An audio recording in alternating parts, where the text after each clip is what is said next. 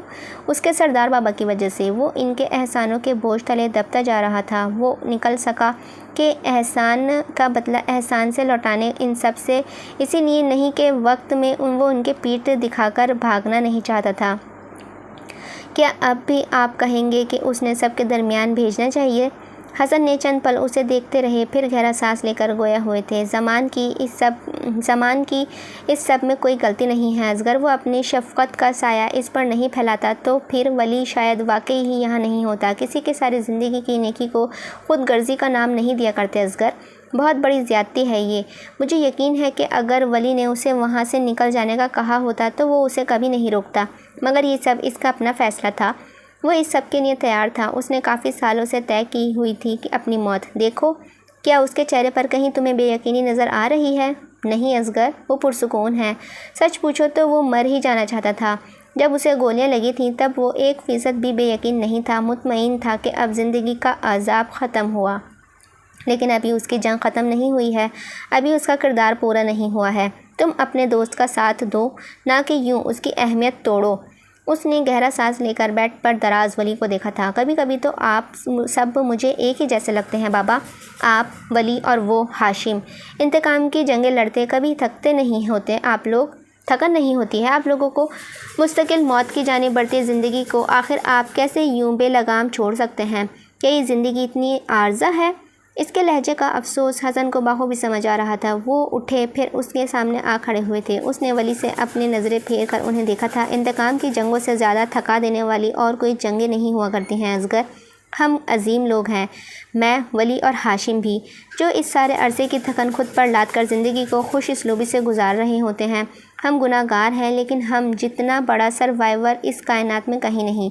تم نے کبھی انتقام کی چاہ کا بے چین سا سکون نہیں محسوس کیا نا اصغر، اسی لیے تم نہیں جانتے کہ یہ کیا چیز ہوتی ہے۔ خدا تمہیں انتقام کے چلتے ہر چکر سے محفوظ رکھے۔ ہلکا سا مسکرا کر اسے دیکھا اور پھر باہر کی جانب بڑھ گئے تھے۔ وہ اب کھڑکی سے اندر کو جھانکتی ہوئی چمکتی روشنیوں میں ولی کو بند آنکھوں سے دیکھ رہا تھا، جن کے پار شاید موت کا وہی رقص جاری تھا جسے سوچ کر بھی ہڈیاں چٹک جایا کرتی تھیں۔ حویلی میں یہ خبر کسی آگ کی طرح پھیل گئی تھی کہ ولی کو گولیاں لگی ہیں اور وہ ہسپتال میں ہے۔ نواز کی بات سن کر بھی جان بے دم سی صوفے پر گری تھیں۔ زمان البتہ مضبوطی سے کھڑے رہے تھے، اگرچہ اس خبر پر ان کا حوصلہ جواب دے گیا تھا، مگر وہ پھر بھی بغیر کوئی تاثر دیے نواز کو دیکھے گئے تھے۔ کون سا ہسپتال میں ہے ولی؟ دل لرز گیا تھا یہ سوال کرتے ہوئے، لیکن یہ وقت کمزوری دکھانے کا نہیں تھا۔ پیچھے زینوں سے اترتی عمل کے قدم زنجیر ہوئے تھے۔ اس نے صرف یہی سنا تھا کہ ولی ہسپتال میں ہے۔ اس کا ریکنگ پر جمع ہوا ہاتھ وہیں ساکت ہو گیا تھا۔ صبح کی روشنی میں سفید حویلی دم سادے کھڑی تھی۔ چلیے، میں لے جاتا ہوں آپ کو سردار بابا۔ نواز کے کہنے پر وہ ایک دم ہی آگے بڑھی تو بی جان بھی انہی کے ساتھ اٹھی تھیں۔ میں بھی جاؤں گی زمان آپ کے ساتھ۔ اور پھر کسی بھی جواب کا انتظار کیے بغیر وہ اپنے کمرے کی جانب بڑھی تو عمل ان کے پیچھے گئی۔ وہ روتے ہوئے اپنی چادر الماری سے نکال رہی تھی۔ بی جان، کیا ہوا ہے ولی کو؟ اس کی آواز کسی کنویں سے آ رہی تھی۔ بی جان نے آنکھیں رگڑتے ہوئے دوپٹہ اتار کر فوراً ہی چادر اوڑھی۔ ہر آن ان کا دل لرز جاتا تھا۔ ابھی نواز نے آ کر بتایا ہے کہ اسے رات کو کسی نے گولیاں ماری ہیں، اسپتال میں ہے وہ ابھی۔ پتہ نہیں کس نے میرے بچے کو اس بے دردی سے مارا ہے، خدا ہاتھ توڑے اس کے۔ میرے بچے کو اذیت دیتے پتہ نہیں کون سی تسکین ملتی ہے سب کو۔ وہ روتی جا رہی تھیں اور بددعائیں دیتی جا رہی تھیں۔ ان کا صبر تمام ہو گیا تھا ولی کی تکلیفیں دیکھ کر۔ عمل تو گویا سن ہی ہو گئی تھی، بلکہ جھپکنا گویا یاد ہی نہیں رہا۔ وہ ہسپتال میں تھا اور اسے گولیاں لگی تھیں، کیا بی جان نے یہی کہا تھا؟ اس نے خالی چہرہ اٹھا کر بی جان کو دیکھا، جو عجلت میں کمرے سے باہر نکل گئی تھی۔ وہ بھی ان کے پیچھے بھاگتی آئی تھی۔ اسے بھی جانا تھا، اسے بھی دیکھنا تھا اسے۔ وہ اس کی ہر اذیت میں ساتھ ہوتا تھا تو اسے بھی اس کے ساتھ ہونا چاہیے تھا، مگر وہ ابھی زمان کو کیسے کہے کہ وہ بھی جائے گی؟ اس نے لب وا کیے، مگر آواز حلق میں ہی اٹک گئی تھی۔ ان فاصلوں اور زنجیروں میں قید اپنے وجود پر اتنا غصہ آیا کہ دل کیا خود کو ختم کر لے، لیکن وہ کچھ نہیں کر سکی۔ چلو زمانی، دیر ہو رہی ہے، زمان نے کہا تو تیزی سے باہر نکلتے چلے گئے تھے۔ بی جان بھی اتنی ہی تیزی سے ان کے پیچھے نکلی تھیں۔ کسی کو بھی وہ یاد نہیں تھی کتنی ہی دیر صوفے کی پشت پر وہ کھڑی رہی۔ نورا کو ہلانے پر ہوش آیا تھا۔ بیبی یہاں کیوں کھڑی ہیں؟ اس نے خالی خالی نظروں سے نورا کو دیکھا اور پھر اس کی بات کا کوئی جواب دیے بغیر ہی اوپر بھاگتی گئی تھی۔ ابھی وہ صرف اسی لیے دعا کرنا چاہتی تھی، بے تحاشا، بے حد اور بے حساب۔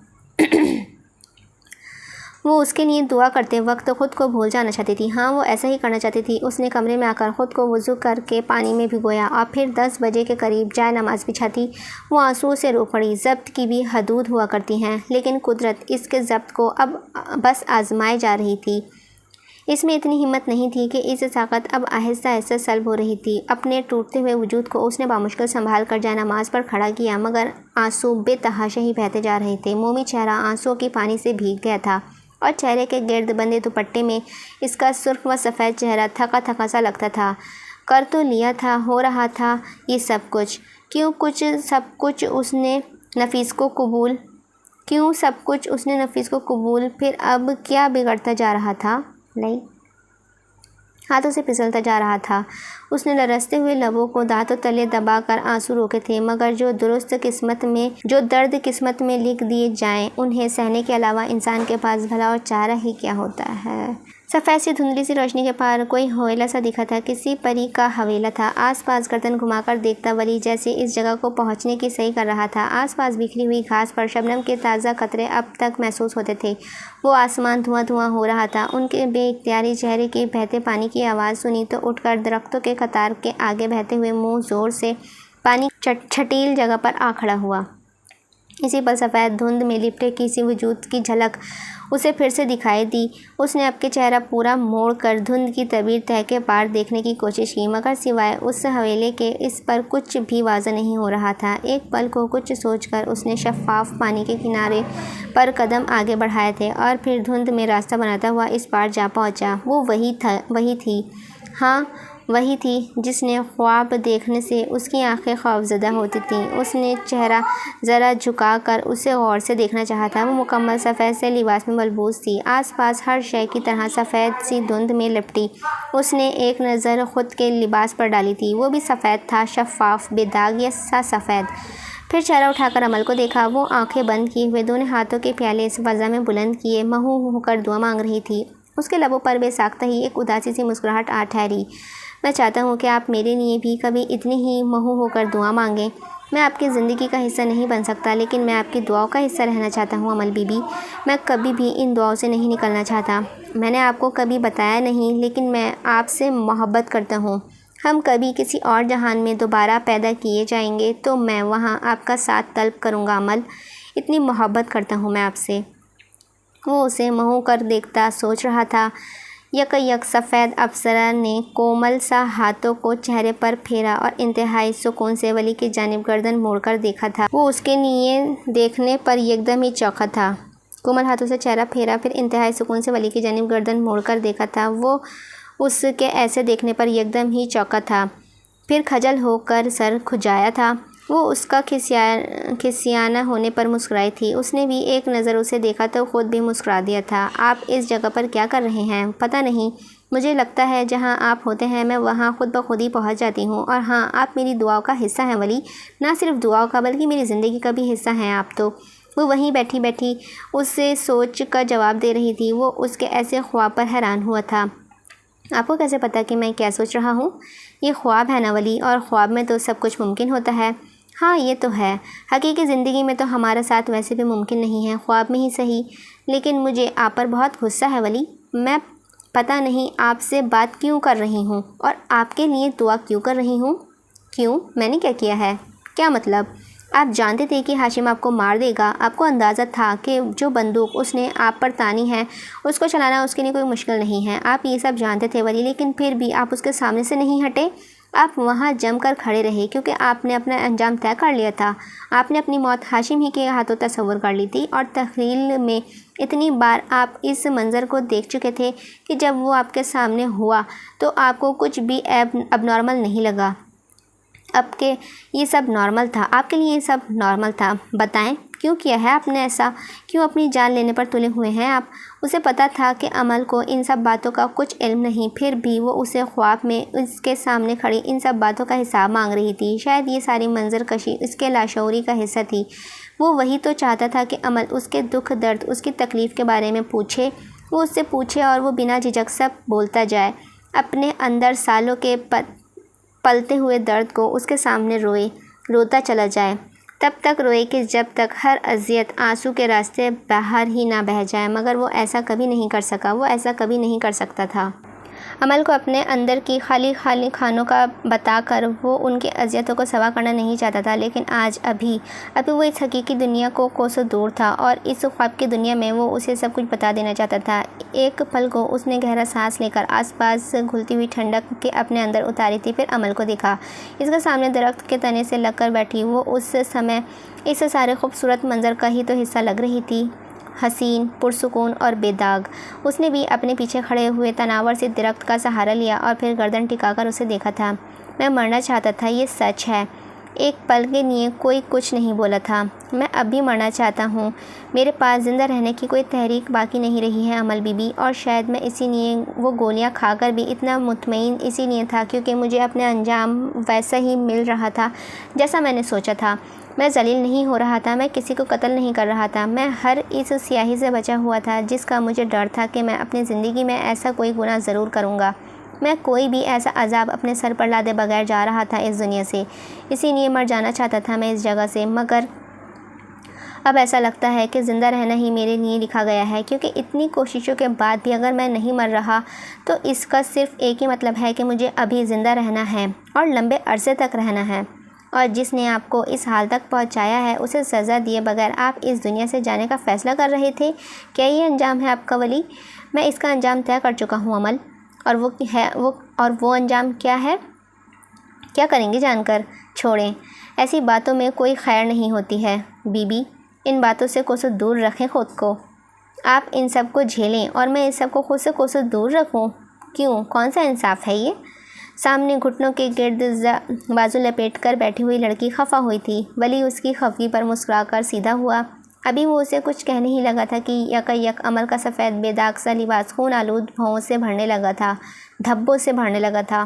اس نے چونک کر اپنے لباس کی جانب دیکھا، سفید لباس اس کے خون سے داغدار ہو رہا تھا۔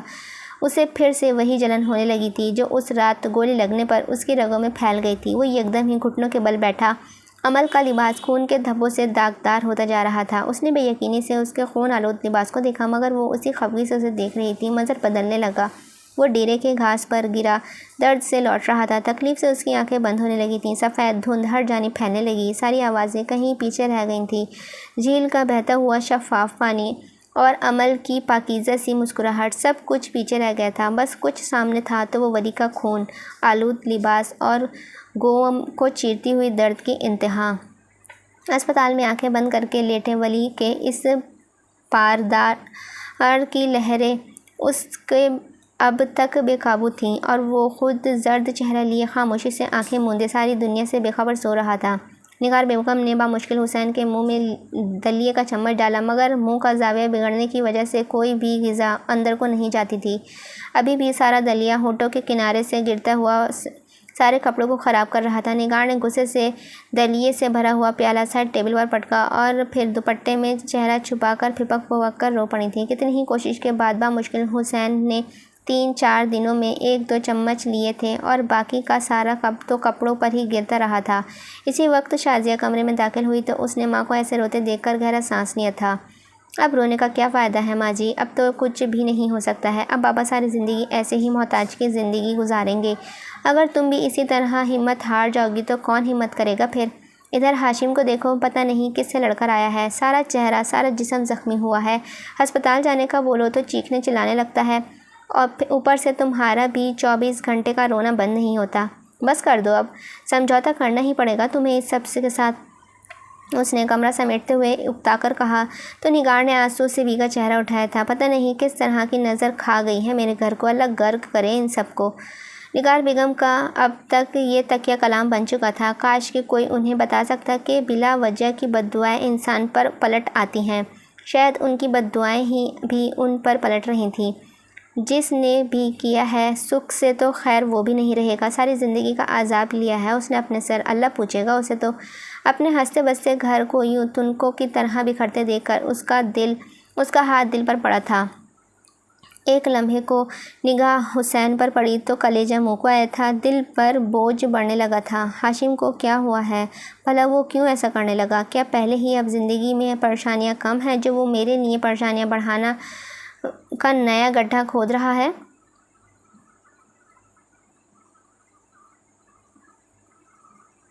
دوسری جانب بی جان نے اپنی مغرب کی نماز سے سلام پھیرا تھا۔ امل بھی انہی کے ساتھ انہی کے کمرے میں نماز پڑھ رہی تھی۔ انہوں نے دعا کے لیے ہاتھ اٹھائے تو ولی کا چہرہ سامنے آتے ہی آنکھیں بھر گئی تھیں۔ اس نے بھی سلام پھیر کر ان کے جانب دیکھا تو اس کی اپنی حالت ہی عجیب ہونے لگی تھی۔ وہ ٹھیک ہو جائے گا بی جان، انشاءاللہ انشاءاللہ۔ اللہ کا شکر ہے کہ وہ فی الحال خطرے سے باہر ہے، ہوش بھی آ جائے گا جلد ہی اسے، آپ بس دعا کریں انشاءاللہ۔ بی جان سے زیادہ بات نہیں کی جا رہی تھی۔ حلق میں جمع ہوتے آنسو بھلا کب کوئی بات کرنے دیتے ہیں؟ انہیں تسلی دے کر وہ بھی جائے نماز سمیٹ کر اٹھ کھڑی ہوئی تھی۔ ابھی اسے پھر سے کئی گھنٹے اپنے کمرے میں بند ہو کر اس کے لیے دعائیں مانگنی تھیں، وہ دعائیں جو کبھی رد نہیں کی جاتی۔ رات کے اندھیرے کی اس بوجھل سی آنکھوں کی بند پلکوں میں ہلکی سی جنبش ہوئی تھی، ہاتھ کی ایک دو انگلیاں بھی بہت ہی دھیمی سی جنبش محسوس کی جا سکتی تھی۔ پھر اس نے آہستہ پلکوں کو جدا کیا۔ ہسپتال کا نیم تاریک سا منظر واضح ہوا، مٹیالے رنگ کی اونچی دیوار پر شفیف تھی۔ اس نے نکاہٹ سے اس کے دوبارہ آنکھیں بند کر کے کھولی تھی، لیکن پلکوں سے گرا مانو بوجھ جیسے ہر لمحے بڑھتا ہی جا رہا تھا۔ اس نے ہولے سے ہاتھ کو اٹھا کر دیکھا تو اس میں جا بجا سوئیاں لگی ہوئی تھیں۔ بے اختیار ہی اس کی نگاہیں ساتھ لگے ہوئے ٹیبل پر پڑے صوفے پر سوتے اصغر پر پڑی تو چونک گیا۔ جلدی سے گردن آس پاس پھیر کر دیکھا مگر کمرہ خالی تھا۔ اس نے اٹھنے کی کوشش کی تو کندھے سے پیچھے کمر تک ایک درد کی بے ساختہ لہر گزری تھی۔ اس کی کراہ نکلی تو اصغر یکدم ہی جاگا تھا۔ وہ اٹھنے کی کوشش میں شدید غیر آرامدہ ہو رہا تھا۔ پیٹ پر آئے گھاؤ تکلیف دینے لگے۔ اصغر جلدی سے آگے بڑھا، پھر اس کے سر کے نیچے ہاتھ دے کر اسے تکیے پر درست کر کے لٹایا تھا۔ درد کی شدت سے پھولتی ہوئی سانسوں کی پرواہ کیے بغیر ہی اس نے اصغر کی چپتی ہوئی نظروں سے دیکھا تو وہ جو اس کی چادر درست کر کے سیدھا ہوا تھا یکدم ہی چونکا تھا۔ تو وہ تم تھے اس رات؟ اصغر کو اس کا انداز سمجھ نہیں آیا۔ کس رات؟ اس رات جس رات مجھے ہاشم نے گولیاں ماری تھیں۔ اس نے گہرا سانس لیا، پھر بہت ہی آرام سے اسے دیکھا تھا۔ جب جانتے ہو تو پوچھ ہی کیوں رہے ہو؟ ہاشم کیسا ہے؟ اس کا اگلا سوال بہت بے ساختہ تھا۔ اصغر جو مسکرا کر اسے کچھ ہلکا پھلکا کہنے لگا تھا رک گیا۔ اس کے ایسے پوچھنے کا مطلب وہ سمجھتا تھا۔ مجھے کیا پتا کیسا ہے وہ؟ مزے سے کندھے اچکائے تھے۔ ولی کی نظروں نے اس کے ہاتھوں کا سفر کیا۔ ان کی اوپری جلد پھٹی ہوئی تھی اور زخم پر کوئی مرہم نہ ہونے کی وجہ سے زخم خشک ہونے لگے تھے۔ کیا کیا ہے اس کے ساتھ تم نے؟ ولی کی ماتھے پر حسب عادت بال ابھرے تھے۔ اصغر کو یکدم ہی تیش آیا تھا۔ مارا ہے سالے کو اور کچھ؟ میرے معاملات سے دور رہو اصغر۔ میں نے تمہیں پہلے بھی سمجھایا تھا کہ اس سب میں اگر میں مر بھی رہا ہوں تو تم کبھی بھی درمیان میں نہیں آؤ گے۔ پھر کیا ہے یہ سب؟ اگر وہ یوں اس طرح بستر پر نہ ہوتا تو اسے ایک آدھ تھپڑ تو جڑ ہی دیتا۔ اچھا، لیکن اب تو میں درمیان میں آ گیا ہوں ولی، اب میں کیا کروں؟ او گاڈ ہاشم، کیا کرے گا میرے ساتھ؟ کہیں وہ مجھے کڈنیپ تو نہیں کرے گا نا؟ اس نے منہ پر ہاتھ رکھ کر ڈرنے کی بھرپور اداکاری کی تو ولی غصہ سنوینے پر پہنچا تھا۔ میں مذاق نہیں کر رہا ہوں اصغر۔ ہاں تو میں کب مذاق کرتا ہوں؟ میں واقعی بہت ڈر گیا ولی، تمہیں مجھے پہلے بتانا چاہیے تھا۔ دیکھو اب تو کچھ نہیں ہو سکتا کہ ڈراماز اس کا قصور نہیں تھا، کمینے کو کے ڈراماز نے بگاڑا تھا۔ اصغر میں سنجیدہ ہوں اور تم بھی جانتے ہو کہ میں کتنی سختی سے منع کیا تھا تمہیں، لیکن کوئی بات ایسے کیسے سمجھ آئے گی؟ دماغ جو خراب ہے تمہارا۔ ولی کی اونچی آواز میں بے پناہ غصہ تھا، مگر وہ اصغر ہی کیا جو اس کے غصے کا اثر لے لے۔ ساری دنیا ولی کے غصے سے کاتی تھی مگر اصغر، وہ اپنی طرز کا آخری پیس رہ گیا تھا۔ ایک بات میری غور سے سن لو ولی سرکار۔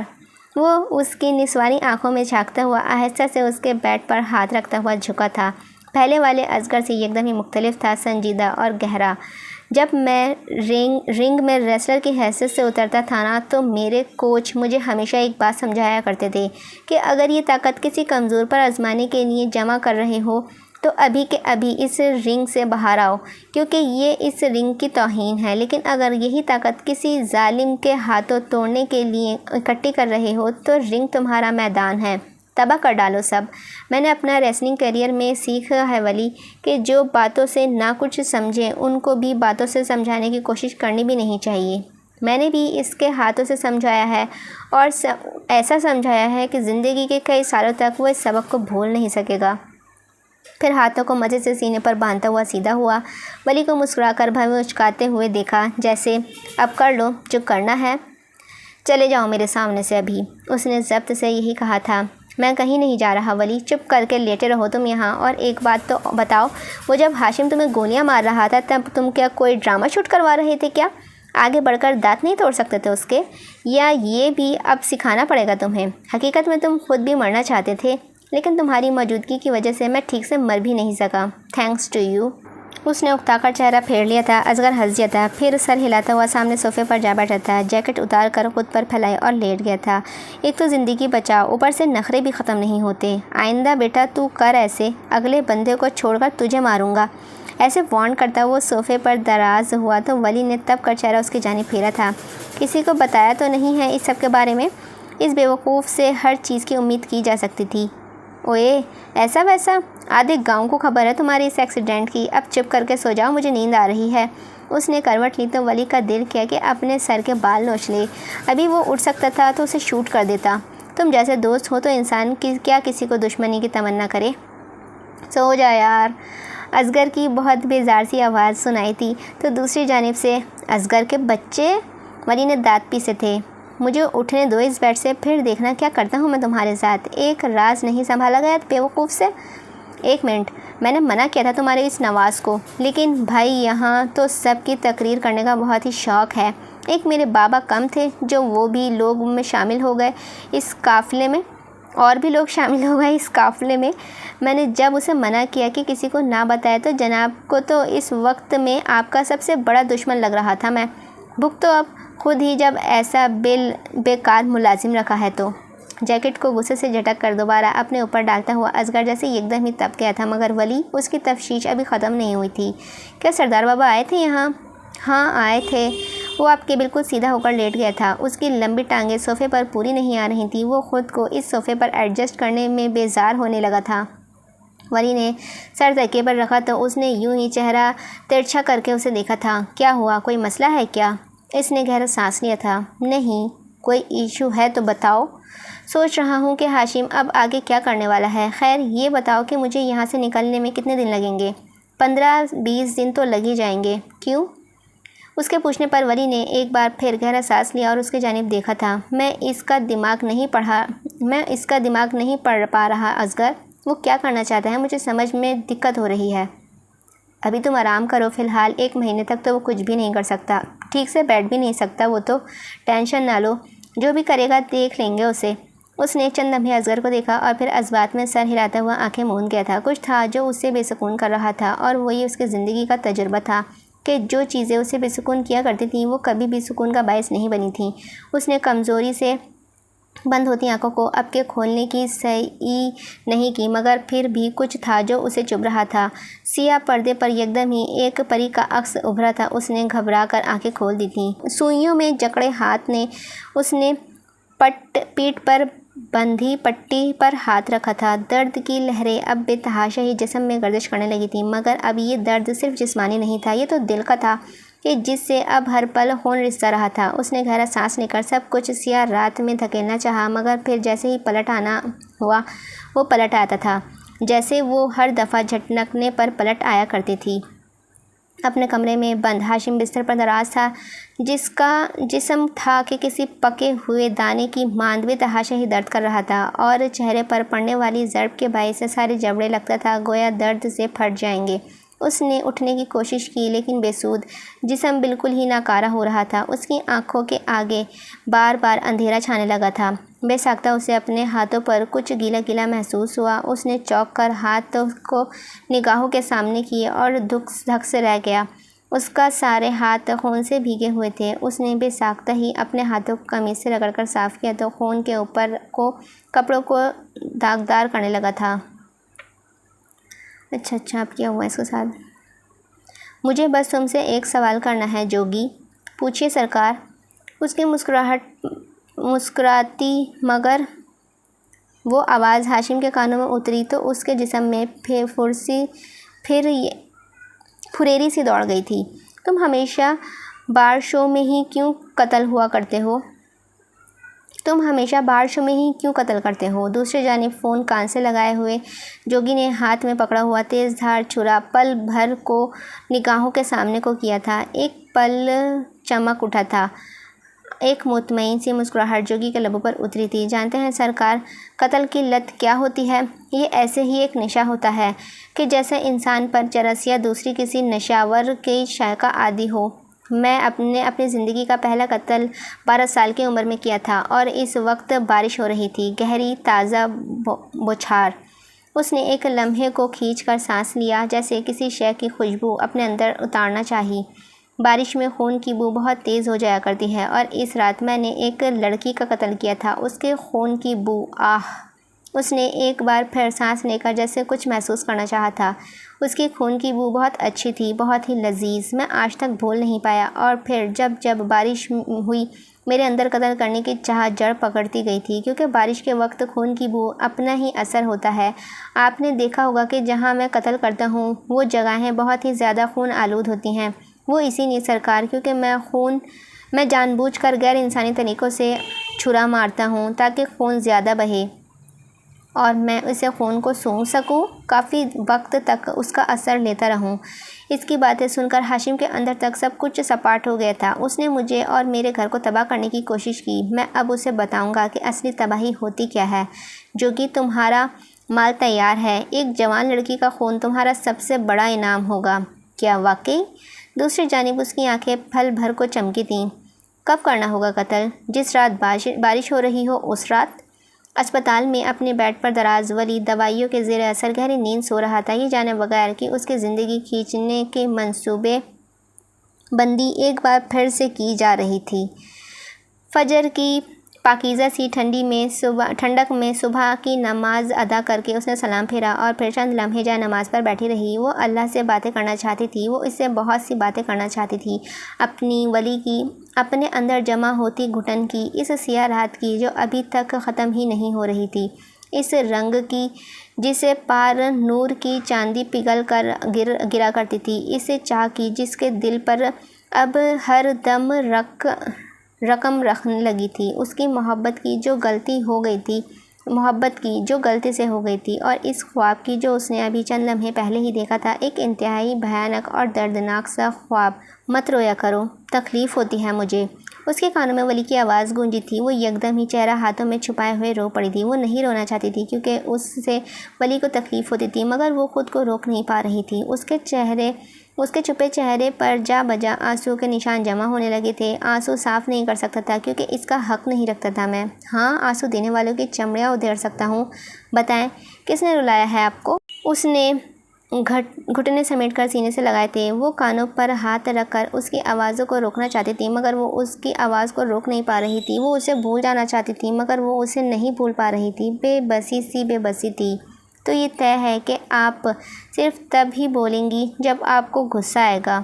اس نے آنسو کو مترکتی انگلیوں سے صاف کیا اور پھر خود میں کچھ اور سمیٹ کر رونے لگی۔ آہستہ آہستہ اس کی آواز بلند ہونے لگی تھی۔ سانسیں شدید تکلیف کے باعث بوجھل ہو کر بے ترتیب ہو رہی تھیں، ہونٹ لرز رہے تھے اور سارا وجود زلزلوں کی زد میں تھا۔ ولی یاد آ رہا تھا، آئے جا رہا تھا۔ دل کی اذیت سوا ہونے لگی تھی، آنکھوں میں بے انتہا سی جلن ہو رہی تھی، مگر یادیں کبھی ساتھ نہیں چھوڑا کرتی ہیں، سدا انسان کے وجود میں بسیرا کیے رہتی ہیں اور کیسی جذباتی لمحے کے زیر اثر باہر نکل کر جسم سے جان کھینچا کرتی ہیں۔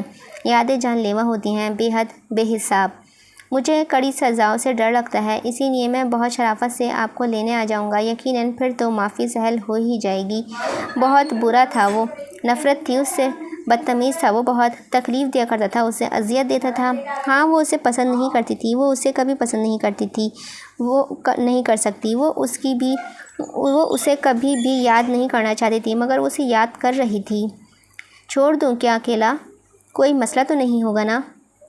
نہیں ولی، مجھے اکیلا مت چھوڑیں، میں نہیں رہ سکوں گی آپ کے بغیر۔ مجھے نہیں کرنی ہے کسی سے بھی شادی، میں کبھی بھی کسی کی دلہن نہیں بننا چاہتی۔ پلٹ آئیں ولی، میں آپ کے لیے بہت دعائیں کروں گی، میں ہر پل دعائیں کرتی رہوں گی ولی۔ کرتی ہوں ولی، میں آپ سے کبھی غافل نہیں ہوں گی۔ اس کا دوپٹہ آنسو سے بھیگنے لگا تھا۔ کیوں اتنے مشکل سوال کرتی ہیں آپ؟ اوپس، ایک سوال کا پورا ڈسکرپشن دے رکھا ہے۔ وہ تو صرف مشکل سوال کیا کرتی تھی اور ولی وہ کتنی مشکل باتیں کر جایا کرتا تھا، اپنی موت کی باتیں، زندگی کے اختتام اور انجام کی باتیں، اذیت اور تکلیف دہ باتیں۔ بے اختیار ہی سب کچھ یاد آنے پر اس نے سر اٹھایا تھا۔ ایک پل کو ساری دنیا گویا ٹھہر سی گئی تھی، پھر ایک لمحے کو بھی دیر کیے بغیر ہی وہ اٹھی اور کمرے سے باہر کی جانب دوڑ گئی تھی۔ زینوں سے اترتے وقت اس کی لمبی گلابی قمیض ٹھنڈے زینوں کو چھو رہی تھی۔ سفید رنگ کا چوڑی دار پاجامہ بھی اس کی جنبش پر جھلک رہا تھا۔ گلابی دوپٹہ جو چہرے کے گرد بندھا تھا وہ اب کھل کر گلے میں جھول رہا تھا۔ رو کیوں رہی ہیں آپ؟ اس نے خاموش پڑی حویلی کو نظر انداز کیا اور زینے پار کر کے جلدی اس کے کمرے کی جانب بھاگی تھی۔ کھلے بال اب کے پیچھے کی جانب اڑ رہے تھے اور دوپٹہ پورا جھول کر اس کے ہاتھوں پر گر رہا تھا۔ اس نے اس کے کمرے کا دروازہ کھولا اور پھر تیزی سے اندر آ کر سنگار میز پر رکھی چیزوں کو آگے پیچھے کر کے کچھ تلاشا تھا۔ اس کے آنسو سوکھ چکے تھے اور ان کے خشک نشان کوئی بھی اس کے رخساروں پر محسوس کر سکتا تھا۔ اس نے آگے بڑھ کر اس کی الماری کا پٹ وا کیا۔ دوپٹہ اب کے نیچے قالین پر گرا تھا اور وہ کسی بھی چیز کی پرواہ کیے بغیر ہی کچھ تلاش کر رہی تھی۔ غلط فہمی ہوئی ہے آپ کو کانتا جی، سزائیں دینا میرا کام ہے ہی نہیں، بھلا کسی اور کا کام میں کیسے کر سکتا ہوں؟ آپ ان سے پوچھ لیں کہ کیا میں نے کبھی سزائیں دی ہیں انہیں؟ سب جگہ تلاش کرنے کے باوجود بھی وہ کہیں نہیں تھا۔ وہ کی چین جو اس نے ولی کو اس پرفیوم کے ساتھ تحفے میں دیا تھا وہ اب کہیں پر بھی نہیں تھا۔ اس کا دل ڈوبنے لگا۔ ولی نے اس کا دیا ہوا پرفیوم کچرے میں پھینک دیا تھا مگر وہ اس کی چین کو نہیں پھینک سکا۔ وہ ایسا نہیں کر سکا تھا۔ اس کے قدم سے یکدمی جان ختم ہوئی تھی۔ کیوں وہ اسے تکلیف دیتا رہا؟ وہ جانتا تھا کہ عمل کو اس کے اس انداز سے تکلیف ہوا کرتی تھی، جبھی وہ ہر موڑ پر اس کی بے قدری کیا کرتا تھا تاکہ وہ اس سے دور چلی جائے۔ اس نے سر دونوں ہاتھوں میں تھاما اور الماری کے بند پٹ سے الگ لگ کر بیٹھتی چلی گئی تھی۔ کوئی انکشاف تھا جو اس پر اس فجر میں ہوا تھا۔ شوق سے کریں نفرت، محبت کرنے کو میں نے آپ سے کبھی کہا بھی نہیں تھا۔ ولی احمد اس سے محبت کرتا تھا، وہ اس سے بیزار نہیں تھا، نہ ہی اس نے کبھی اسے دل سے جھٹکا تھا۔ جبھی تو وہ اس کا تحفہ پھینک نہیں سکا تھا۔ وہ کرنا چاہتا تھا مگر وہ یہ نہیں کر سکا۔ اس کی آنکھوں سے ٹپ ٹپ آنسو گرنے لگے۔ گلابی سی دھندلی نمی اس میں اس کا منظر دھندلانے لگا تھا۔ آپ اچھی بچی ہیں، مجھے پتا ہے کہ آپ میری بات ضرور مانیں گی۔ اس نے کانپتے ہاتھوں سے اپنا چہرہ چھپایا مگر سب کچھ بکھر کر سامنے پڑا تھا۔ سب کچھ بکھرتا جا رہا تھا، ختم ہوتا جا رہا تھا۔ دوسری جانب ولی نے سوئیوں سے جکڑے ہاتھ میں کی چین کو ایک نظر دیکھنے کے بعد قید کیا تھا۔ اس کی چین میں جان تھی اس کی۔ ہر لڑکی عمل نہیں ہوتی اور نہ ہی ولی کو کسی اور سے کچھ لینا دینا ہے۔ وہ اب تک چہرہ گھٹنوں میں دیے رو رہی تھی اور ولی بھیگی آنکھوں سے مٹھی میں قید کی چین کو دیکھ رہا تھا جس کی باریک سی زنجیر اس کی مٹھی سے نکل کر نیچے کو گر رہی تھی۔ عمل کی ہچکیاں اب کی ساری حویلی میں سنائی دینے لگی تھیں۔ اس نے چند پل کو بوجھل پلکیں موند رکھیں، پھر کسی آواز پر اس کی آنکھیں کھلی تھیں۔ ڈاکٹرز اس کے کمرے میں داخل ہو رہے تھے۔ اس نے آس پاس نگاہیں گھما کر اصغر کو تلاشا مگر وہ شاید کچھ ہی لمحوں پہلے روم سے باہر گیا تھا۔ بے داغ سے سفید کوٹ میں ملبوس ڈاکٹر اصفر ینگ سا تھا اور ان کے ساتھ ڈاکٹر ارحم ان کی سینئر تھے۔ دونوں کی خوشگواری مسکراہٹ پر اس کے چہرے پر نرم سا تاثر بکھر گیا تھا، البتہ مسکراہٹ اب بھی غائب تھی۔ السلام علیکم، کیسے ہو ینگ مین؟ ارحم اس کے بیڈ کے ساتھ کھڑے ہو گئے تھے جبکہ دوسری جانب موجود اصفر اب کے اس کے چارٹ پر نگاہیں دوڑا رہا تھا۔ وعلیکم السلام، بہتر ہوں پہلے سے۔ پیٹ پر موجود زخم اتنی تکلیف نہیں دیتا لیکن کندھے کا زخم بہت درد کرتا ہے۔ انہوں نے جھک کر اس کے دونوں زخموں کا بغور معائنہ کیا اور پھر سیدھے ہوتے ہوتے اسے بتانے لگے، یہ ایسا اس لیے ہے کیونکہ جو گولی تمہارے پیٹ پر لگی تھی اس کا نشانہ چوک گیا تھا جس کے باعث زخم زیادہ گہرا نہیں ہے، لیکن تمہارے کندھے پر لگی گولی بہت اندر تک اتری تھی۔ اسے ریکور کرنے میں ٹائم لگے گا تمہیں۔ کتنا ٹائم؟ کم از کم 1 مہینے کا عرصہ۔ اس سے پہلے اگر تم نے اس کے ساتھ لاپرواہی برتی تو یہ زخم خراب ہو جائے گا۔ احتیاط کرنی ہوگی تمہیں۔ مجھے ڈسچارج کب تک کر دیا جائے گا؟ وہ اب اس کی فائل پر نگاہیں دوڑا رہے تھے۔ اس کی بات پر جھکا ہوا سر اٹھائے بغیر جواب دیا تھا۔ میرے اندازے سے زیادہ تیزی کے ساتھ ریکور کر رہی ہو تم۔ زیادہ سے زیادہ 10 دن میں ڈسچارج کر دیے جاؤ گے۔ اس نے مایوسی سے سر واپس تکیے پر رکھ دیا تھا۔ 10 دن، اتنے دن اسے اس ہسپتال میں رہنا تھا، کام ادھورے تھے اور اس طرح ہسپتال میں رہنا بہت مشکل تھا۔ اس کے اندر بیزاریاں سوار ہونے لگی تھی۔ ڈاکٹرز کا معائنہ کر کے پلٹے تو اسی سمے کانتا زین کو لیے روم میں داخل ہوئی تھی۔ نفیس سے سوٹ میں ملبوس، ہمیشہ کی طرح باوقار اور ٹھہری ہوئی، لیکن اس وقت ولی کو ایسے بستر پر دراز دیکھ کر اس کا سارا ٹھہراؤ گویا بہہ گیا تھا۔ زین بھی اس کے پاس بھاگ کر آیا تو اس نے چونک کر آنکھیں کھولی تھیں۔ انہیں دیکھ کر وہ ایک لمحے کو حیران ہوا تھا۔ کیسے ہو ولی؟ اور یہ سب کیسے ہوا؟ تم کیا کر رہے تھے؟ خیال کیوں نہیں رکھتے ہو تم اپنا؟ وہ جانے کیوں بولتے بولتے ایک دم ہی رونے لگیں تو ولی پریشان ہو گیا تھا۔ ایک تو جن عورتوں سے اسے محبت تھی وہ رویا بہت کرتی تھی، بی جان، کانتا، اور پھر عمل کو کیسے بھلایا جا سکتا تھا؟ وہ تو رونے اور رلانے دونوں میں کئی ہاتھ آگے تھی۔ میں ٹھیک ہوں کانتا، بس ایک چھوٹا سا ایکسیڈنٹ ہو گیا تھا، اس نے ہلکے پھلکے سے انداز میں کہہ کر ساتھ کھڑے زین کو بالوں میں ہاتھ پھیرا اور وہ اس کا ہاتھ پکڑ کر کھڑا تھا۔ چھوٹا سا ایکسیڈنٹ؟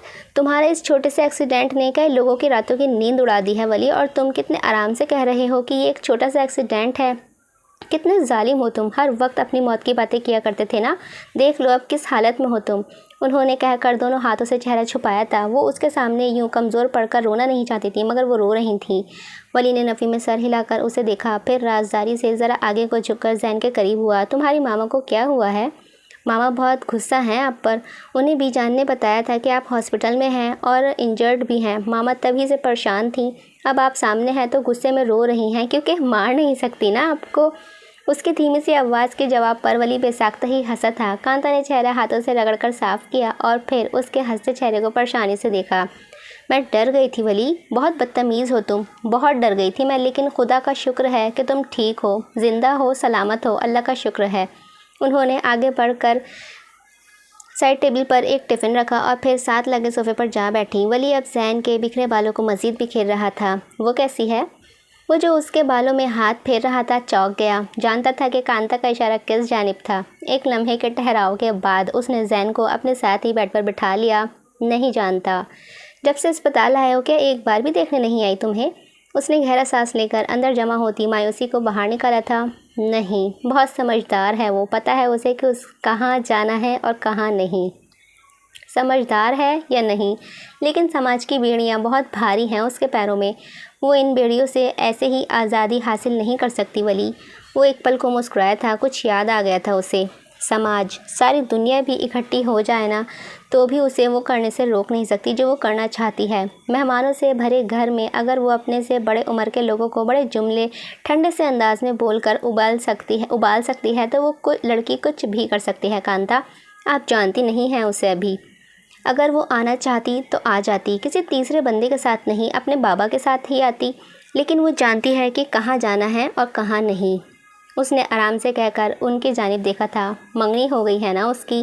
کانتا کی بات پر کچھ بہت بری طرح چبھا تھا اسے اندر سے، اندر کہیں بہت اندر، مگر وہ بنا تاثر دیے یوں ہی چند پل انہیں دیکھے گیا اور پھر آہستہ سے اسبات میں سر ہلایا تھا۔ جی، تم نے کھو دیا اسے؟ پایا ہی کب تھا؟ بہت بے ساختگی سے کہہ کر اس نے کانتا کو لاجواب کر دیا تھا۔ وہ چند لمحے اس لڑکے کو دیکھے گئیں جو اسپتال کے لباس میں ملبوس پہلے سے خاصا مزمحل لگ رہا تھا، تھکا تھکا اور آخری حد تک بیزار۔ اسے خود سے محبت نہیں تھی، لیکن جن لوگوں کو تھی وہ انصاف ان کے ساتھ بھی نہیں کر پاتا تھا، خود کو کسی اذیت کے گڈھے میں ڈالتے۔ وہ کبھی سوچتا جو نہیں تھا ان کے بارے میں، کتنا برا تھا وہ۔ اچھا، اب ریکور کر کے خدا کے لیے اپنا خیال رکھنا ولی، تمہیں اپنی زندگی نہیں عزیز، لیکن جو لوگ تمہارے آس پاس رہتے ہیں انہیں تم بے حد عزیز ہو۔ بی جان مجھ سے فون پر بات کرتے ہوئے بہت رو رہی تھیں تمہارے لیے، آغا جان بھی اپنی پوری کوشش کر رہے ہیں تمہاری ایسی حالات کرنے والے انسان کو ڈھونڈنے کی، اور عمل، اس کا کیا حال ہوگا شاید میں اندازہ بھی نہیں کر سکوں۔ خدا را اب ختم کرو اس سب کو۔ کانتا نے جیسے اپنی آخری کوشش کی تھی اسے سمجھانے کی، اس نے کسی بہت ہی ذمہ دار اور باادب بچے کی طرح گردن ہلائی تھی۔ بالکل، بہت خیال رکھوں گا اپنا میں، آپ فکر مت کریں۔